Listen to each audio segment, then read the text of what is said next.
Olá, queridos amigos e amigas do nosso Momento Redenção. Este será o nosso primeiro encontro para o novo ano que se inicia e para esse início de atividades nossas nesse projeto do Grupo Espírita Redenção, nós resolvemos retomar um texto de Allan Kardec, constante da obra do livro Obras Póstumas, que tem uma tradução do Francisco de Paula, ele é da edição da editora LAC, que tem a tradução do João Teixeira de Paula, e conta com as notas e a revisão do José Herculano Pires, né? E tivemos interesse em retomar esse belo texto das aristocracias, porque nos parece que para esse novo ano, em especial, esse é um texto de referências muito boas, né? Isso aqui, esse é um texto que consta desse livro, na sua primeira parte, que trata das questões e problemas. E nessas questões e problemas, Kardec traz aqui, desenvolve aqui algumas teses interessantes, e as aristocracias é uma delas, né? É uma dessas teses que Kardec desenvolveu e que parece-nos muito legal para o nosso início de atividades e início de um novo ano, como início de uma nova ordem estabelecida, se podemos usar essa expressão, no nosso país, que é a retomada da proposição dos direitos humanos, do respeito ao próximo, do amor ao próximo, da resiliência, da fraternidade, da solidariedade, do respeito às mulheres, aos negros, a todo o grupo LGBTQIA+.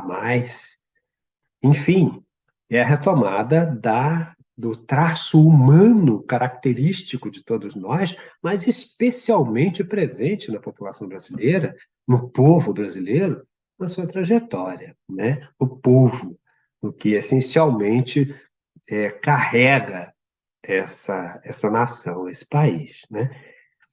Então, para iniciar nós vamos trabalhar com esse texto, mas não desde o início dele, nós não vamos trabalhar integralmente, mas a partir de um certo ponto, que Kardec vem fazendo uma avaliação da trajetória humana, das aristocracias que se estabeleceram na humanidade desde os seus primórdios até esse momento em que a aristocracia da inteligência domina praticamente absolutamente no mundo todo, e esse é o nosso presente, na verdade, mas aqui ele chama atenção para que o que falta nessa aristocracia intelectual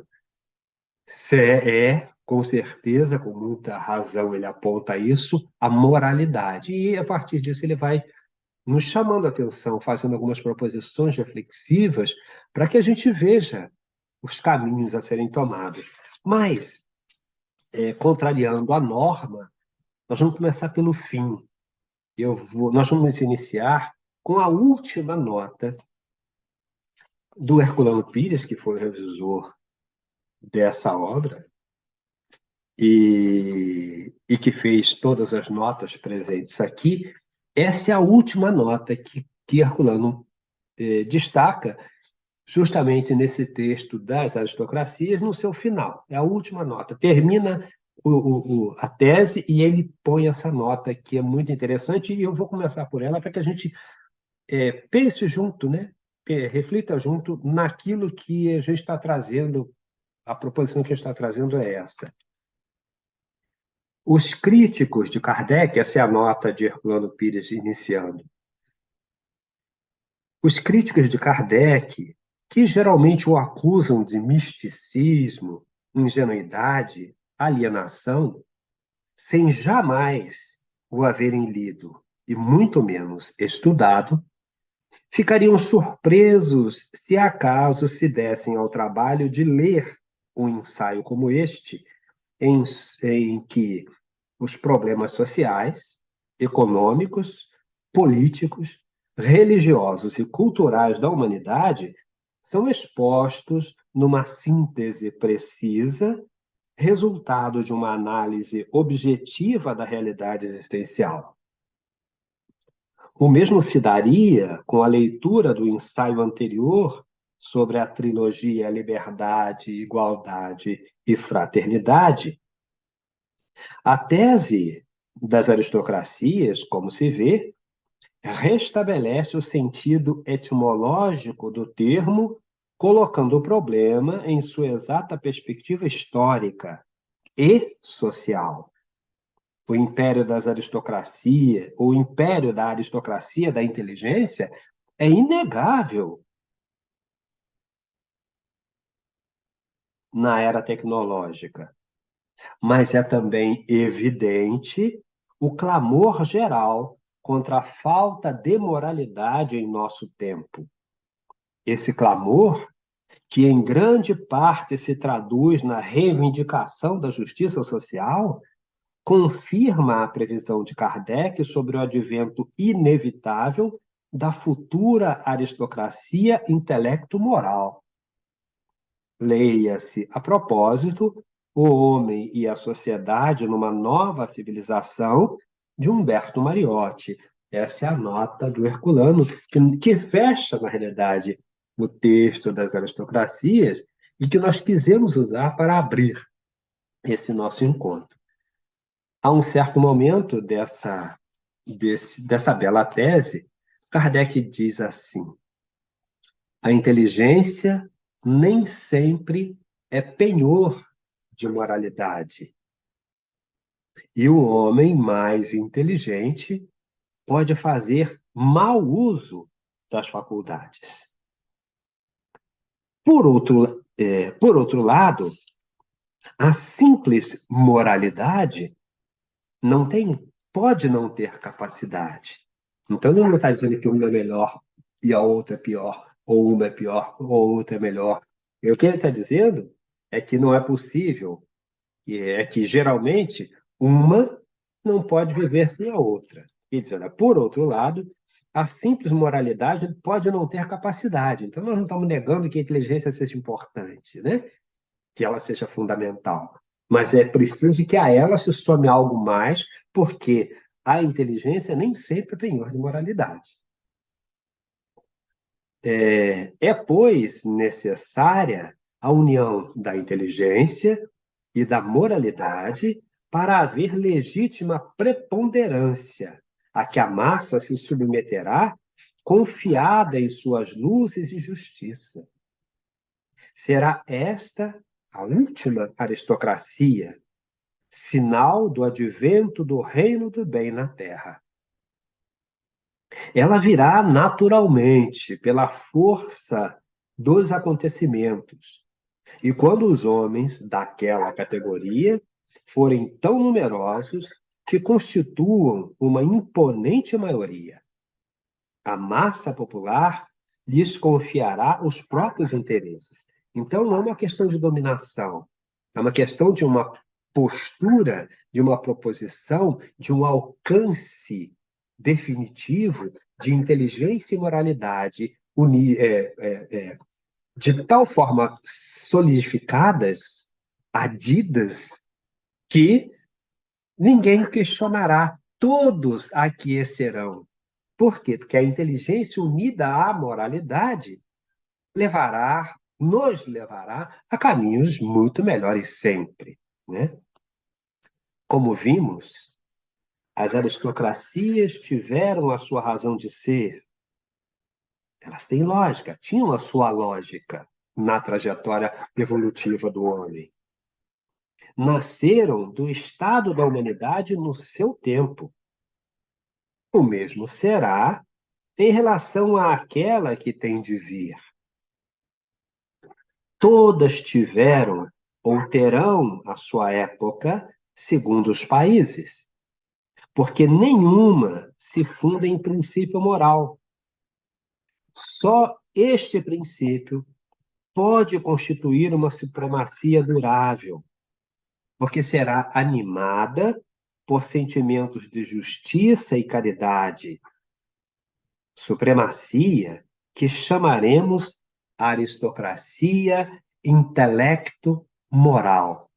E nós achamos muito pertinente tratar desse tema nesse exato momento, porque nós acabamos de sair de um momento muito complicado, muito complexo no nosso país, em que não só pelo enfrentamento mundial da pandemia, dessa pandemia que assolou o mundo, mas, no nosso caso particular, em que esses últimos 4 anos, pelo menos, foram de extrema dificuldade para o povo brasileiro, para nós, enquanto povo, para nós, todos. Segue Kardec criando, provocando as nossas mais profundas reflexões.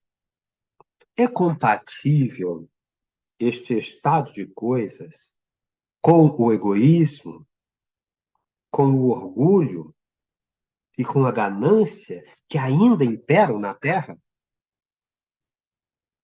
A isto responderemos francamente: sim. Olha, Kardec respondendo com muita tranquilidade: sim, não somente é possível, como virá, porque é inevitável. Então, para aqueles de nós que costumamos nos desesperar do futuro, nos desesperar que o progresso não nos alcançará, essa é uma suposição falsa, que tenhamos a serenidade, a tranquilidade do codificador, a tranquilidade deste didata, a tranquilidade deste homem de ciência, racional, analítico e humano, fundamentalmente humano, que nos traz essa proposição de reflexão profunda. A isto responderemos francamente: sim, não somente é possível, como virá, porque é inevitável. Hoje, a inteligência domina, torna-se soberana no conceito universal. Tão, realmente, que vemos o homem do povo elevado à culminância social. Por quê? Por conta da inteligência, por conta por conta do fator intelectual. Esta aristocracia, essa que é a aristocracia intelectual, em comparação com as que lhe antecederam, diz Kardec perguntando-nos: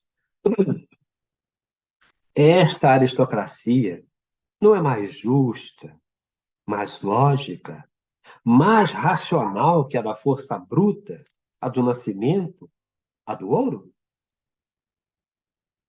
Por que, então, não ser possível ajuntar-lhe a moralidade? Por quê? Pergunta Kardec. Por que, então, não ser possível ajuntar-lhe a moralidade? E segue ele. Porque, dizem os pessimistas, o mal domina na Terra.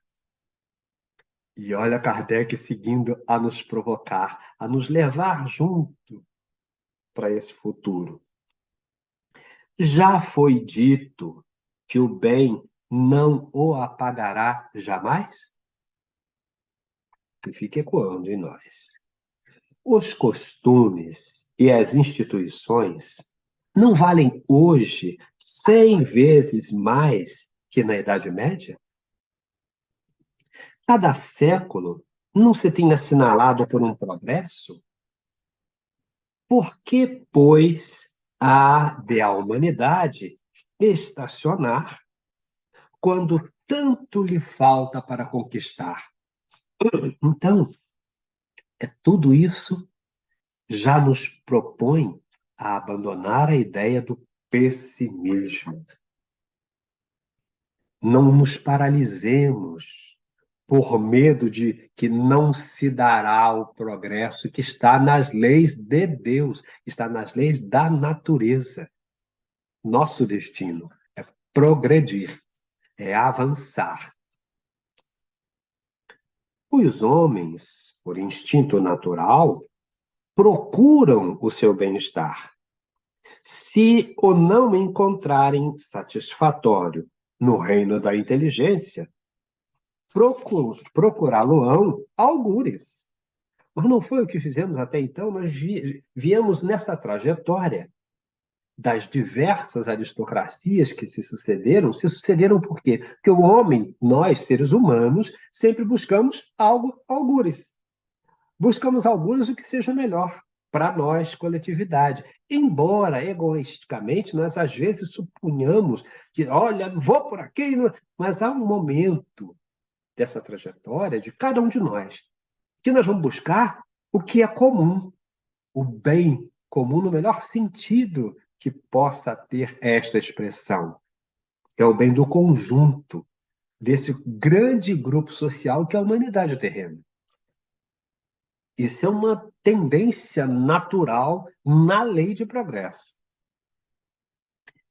E onde poderão encontrá-lo, a não ser no reino da moralidade? Porque já se transitou por todos os reinos, aristocraticamente falando, e se chegou à aristocracia da inteligência. Mas ela ainda não satisfaz ao ser humano com plenitude. Por quê? Porque ela não é prenhe de humanidade, de moralidade. Então, enquanto não se enxertar essa inteligência com a moralidade, nós vamos continuar buscando para encontrá-la e satisfazer-nos, ou satisfazermos-nos a todos, né? E onde poderão encontrá-lo a não ser no reino da moralidade? Para isto, é preciso que a moralidade domine a maior parte. Então, muito mais do que a inteligência, a moralidade assenhora-se do conjunto. Muito há que fazer, certamente, mas, ainda uma vez, é nécia presunção dizer que a humanidade chegou ao apogeu quando a vemos caminhar incessantemente, melhor dizendo, nas vias do progresso. Que o progresso não cessa, ele não para de acontecer, ele não para de surgir. É tendencioso no homem buscar avançar em todos os campos, né? Digamos desde já que os bons na Terra não são tão raros como pensam. Os maus são numerosos, é verdade, mas o que parece avultar-lhes o número é a audácia que julgam necessária ao êxito. Então, vejamos, olhe bem que importância tem isso, né? Essa descrição de Allan Kardec. Os maus são numerosos, é verdade. Mas o que parece avultar-lhes o número é a audácia que julgam necessária ao êxito. Não desconhecem, porém, a preponderância do bem. O que é preponderância? É a soberania, é estar acima, é um poder maior. O bem prepondera, ele está sempre acima do mal. A preponderância do bem.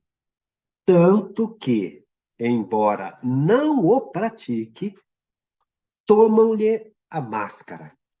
Então, veja, o mal é bulhento, ele é audacioso, mas ele sabe, ele reconhece tão claramente a preponderância do bem que ele faz sempre questão de travestir-se de bem para conseguir avançar. Então, aí, nós fazemos um pequeno parêntese para trazer uma reflexão nesse campo, para que nós nos coloquemos, somos nós, seres humanos, nessa trajetória. Veja que, embora não o pratiquem, tomam-lhe a máscara. E aí, nós fizemos questão de trazer uma parábola que é a parábola da verdade e a mentira, que nós encontramos num site interessante. É uma parábola que está contada aqui pelo Abraham Shapiro. Ele é consultor em gestão e governança corporativa e escreve diariamente para um site que é o profissãoatitude.com.br.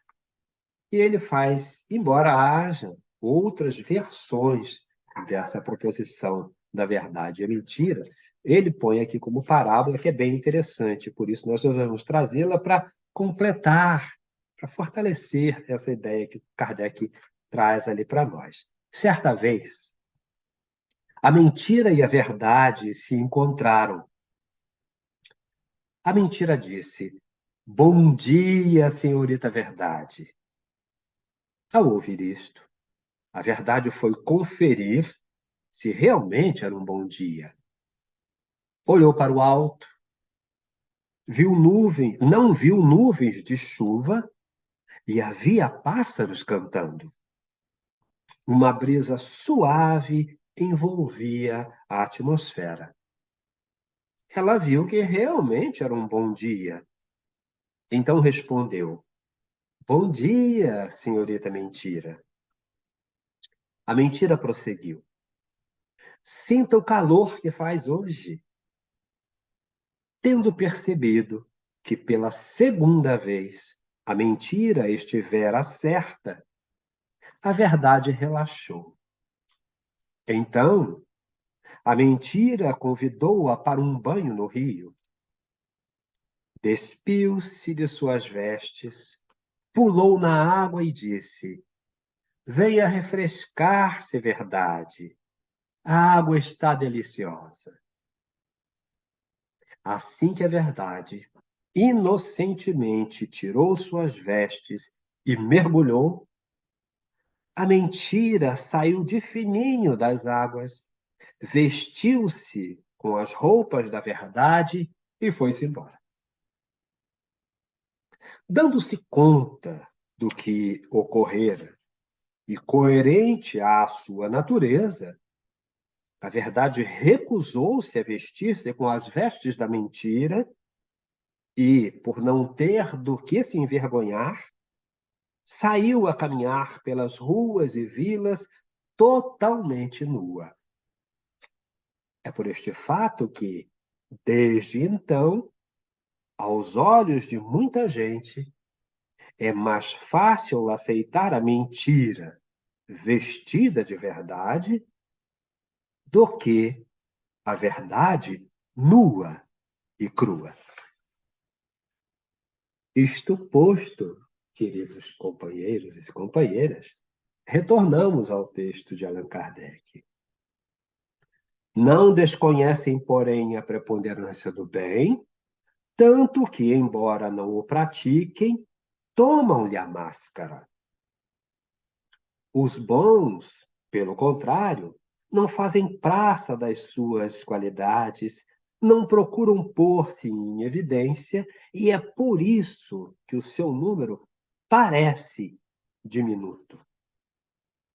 Sondai, porém, os arcanos da vida íntima e encontrareis em todas as classes sociais muitas naturezas boas e leais que vos não permitirão desesperar da humanidade.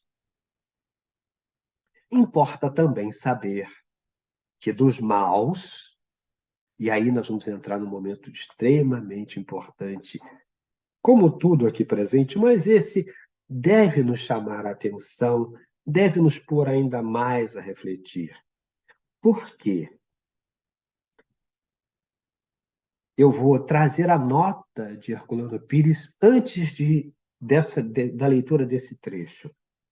Esse cálculo de Kardec é um recurso didático para tornar bem claro o problema e evidenciar a influência do meio sobre os indivíduos.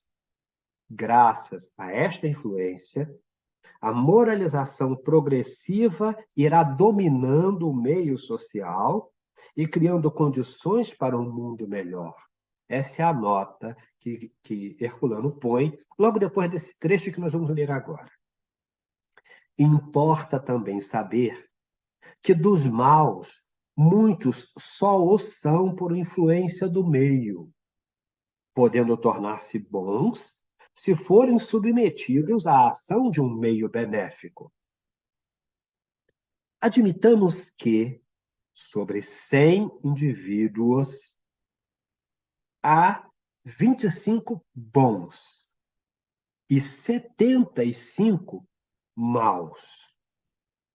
Destes, ou seja, destes 75 maus, 50 o são por fraqueza e seriam bons se tivessem tido bons exemplos, principalmente se houvessem recebido boa educação. Dos 25 francamente maus, nem todos são incorrigíveis. No estado atual das coisas, os maus estão em maioria e dão leis aos bons. Mas, se por qualquer circunstância se converterem os 50 fracos, os bons ficarão em maioria e, por sua vez, darão as leis. Dos 25 francamente maus, muitos sentirão a influência daquela maioria, não restando senão poucos incorrigíveis que nenhuma preponderância podem ter. Então, essa lógica desse exemplo, desse cálculo que Kardec faz, tem o intuito de nos pôr a pensar e nos convida a assumirmos a nossa responsabilidade no conjunto. Por quê? Porque ele fala de uma influência do meio. Essa influência do meio se dá porque esse meio refletirá as emanações de todos nós e de cada um de nós. Então, se as emanações e os exemplos são majoritariamente bons e moralizados, eles certamente contagiam, como esteve contagiando até aqui os exemplos e as ações más, contaminando pessoas e comunidades, pessoas nas coletividades, porque, a um certo momento, todos nós, ou um grande número de nós, começou a achar que tudo pode. Eu posso matar, eu posso beber, eu posso espancar, eu posso andar na contramão, eu posso fazer o que quiser, como se não houvesse uma regulação social de respeito necessário e inalienável ao direito do outro. Porque são esses preceitos que garantem, no nosso caso, a democracia. E quando nós falamos de democracia, nós pensamos na república, que significa res pública, ou seja, coisa pública. E a coisa pública é de todos, não é de qualquer um, nem de um em especial, é de todos. Então, ela merece ser respeitada sempre que nós lidamos com a coisa pública, porque ela é pública, ela é minha, ela é sua, ela é do seu vizinho, ela é do gay, ela é do hétero, ela é do negro, ela é do branco, ela é da mulher, ela é do presidiário, ela é de todos, é a res pública. E nós precisamos estar atentos a isso, porque quando nós perdemos esse horizonte, nós começamos a olhar o outro como todos os outros como nossos inimigos. O diferente é nosso inimigo. O diferente precisa ser eliminado. E essa não é a lógica da democracia, nem da res pública, porque nós somos homens. Nós somos seres humanos, melhor dito. Nós somos seres humanos porque dotados de razão. Nós não somos animais, pura e simplesmente. Nós somos fisicamente animais porque trazemos tudo que os animais têm, mas nós somos seres humanos, dotados de razão, dotados de um espírito inteligente, de um ser inteligente, de uma inteligência que mobiliza esse homem social, que faz transitar esse ser humano. E como ser humano, ele precisa aprender e ter vivo nele que o outro ser humano também importa, que a natureza importa, que a lei de Deus abarca todos e tudo. Tomemos um exemplo. Há povos para quem o homicídio e o roubo são coisas normais. Para estes, o bem é exceção. Entre os povos mais adiantados e melhor governados da Europa, o crime é exceção. E aí lembramos que Kardec está falando de um povo da Europa, que era a questão eurocêntrica mesmo presente ainda em todos eles, até aquela época, século XIX, como a cultura do mundo. Só havia educação, cultura e entendimento. Ali, todo o resto era desconsiderado, porque a Europa se via assim, era o eurocentrismo presente. Mas isso não invalida de forma alguma a reflexão necessária que precisam fazer nesse sentido, que todos os povos tendem a avançar. Entre os povos mais adiantados e melhor governados da Europa, o crime é exceção e não exerce influência sobre a sociedade, na qual o que domina ainda são os vícios de caráter, o orgulho, o egoísmo, a ambição com seu cortejo. Porque, continuando o progresso daqueles povos, os próprios vícios não ficarão sendo exceção, como já o são os crimes. Então, são as etapas de avanço de cada um de nós, da humanidade, nos seus vários momentos, né?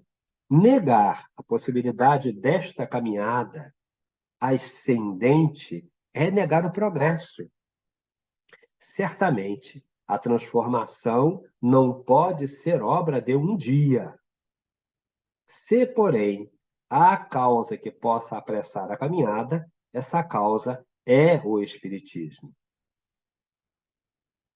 Agente por excelência da solidariedade humana, mostrando as provas da vida atual como consequências lógicas e racionais dos atos praticados em anteriores existências, fazendo de cada pessoa o autor da felicidade própria. Ele elevará necessariamente, mediante a sua vulgarização, o nível moral da humanidade. Então, quando ele fala aqui, fazendo de cada pessoa o autor da felicidade própria, ele não tem essa lógica do capitalismo, não é isso. É a ideia de que nós construímos, porque nós, como espíritos, somos os autores do nosso futuro. Nós construímos o nosso futuro. Na medida em que, dependendo da forma como praticamos as nossas ações, ele será melhor ou pior. Ele terá mais facilidades ou mais dificuldades, a depender da nossa proposição diante da vida. Porque o hoje é muito importante para nós, extremamente importante. Por quê? Porque é o hoje que determinará o nosso amanhã. Então, se eu hoje sou um propositor de armamento, de eliminação de pessoas, sejam quais forem, de qualquer cor, raça, religião, opção sexual, qualquer que seja a minha proposição com relação a essas pessoas, se eu tenho a proposição de eliminá-las, por exemplo, eu estou propondo para mim mesmo, para o meu futuro, encontrar essa mesma proposta de eliminação com relação a mim, quando reencarnado lá na frente. É nesse sentido que cada um de nós é 100% responsável por si mesmo. Como somos responsáveis, sou responsável por mim mesmo, eu encontrarei lá na frente os pares afins para que eu possa continuar avançando. Porque, não nos enganemos, nós conseguimos driblar a justiça humana, mas não conseguimos driblar a justiça divina. Por quê? Porque a lei de Deus está inscrita na consciência dos seres humanos, de todos nós. em maior ou menor grau, porque essa consciência ela vai dilatando-se quanto mais avançamos intelectual e moralmente, mas cada um de nós está responsabilizado, será responsabilizado diante da lei, em nós, para o nosso futuro.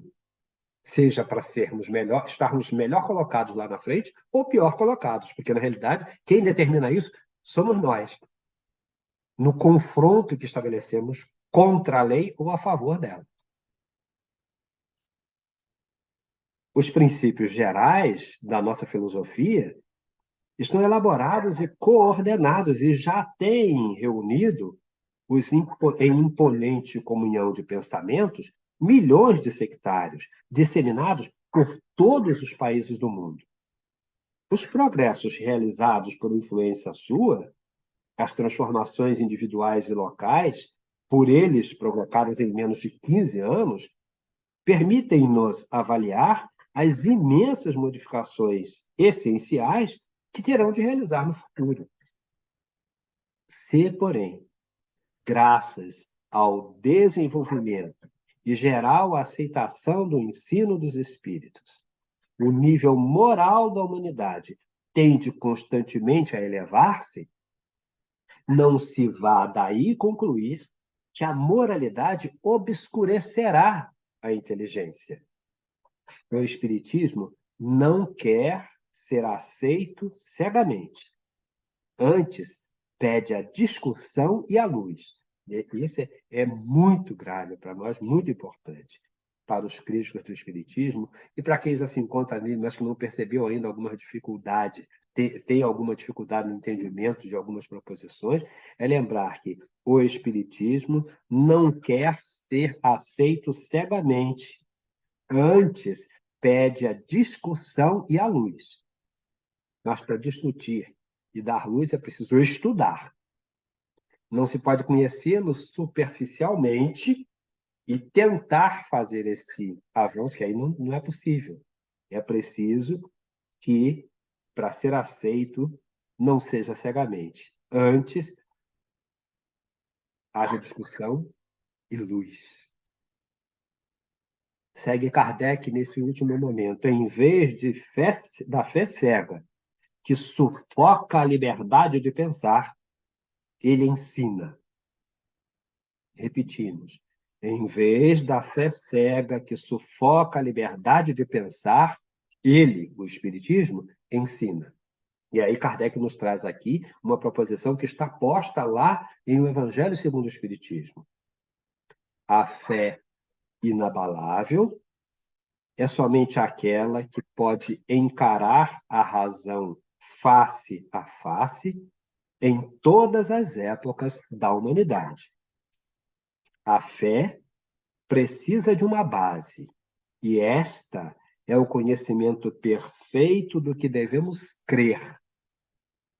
Para crer, não basta ver, é preciso, sobretudo, compreender. O Evangelho segundo o Espiritismo.